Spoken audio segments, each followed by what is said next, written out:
for people who abuse the police in this manner. And so there is already a part of this. I put my constitutional law hat on. The Supreme Court said years ago in cases that were non-criminal cases that you cannot use state or federal government to perpetuate racism. That's already known.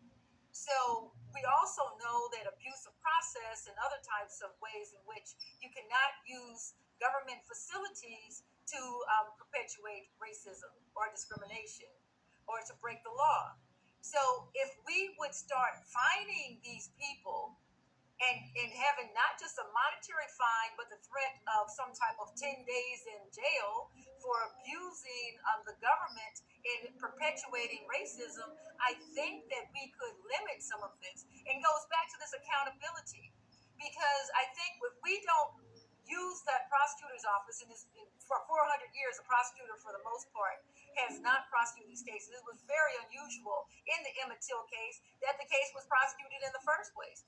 So, but in most of these cases, they've not been prosecuted.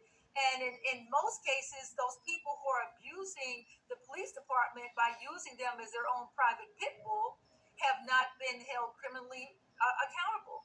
And so I've written about this and I've talked about this, but yes, we need to make sure that we find people because most laws are already on the book to find people who use ambulance services or police departments and they're filing false complaints or they're using or abusing these services. But we don't use this when it comes to white people.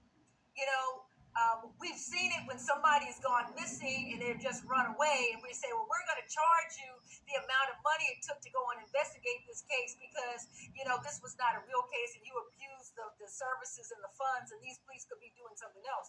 So if we started using that for some of these Karens and Kens, then maybe we could, barbecue while black, sell Girl Scout cookies while black, go to the park while black, sell lemonade while black. There's so many things that, we've been, little by little, the services we're supposed to be able to use, even our national parks, we pay into these things and we can't use them because they have been made into fearful places where we feel vulnerable and don't have protection. So speaking of January 6th, whom do we call now? What police department do we call? Karen and Ken can get the police to come in for somebody who's going door to door and just getting petitions or something for someone running for office. But we can't get the police department to protect us when our lives are in danger from people who want to harm us racially. And that includes the Asian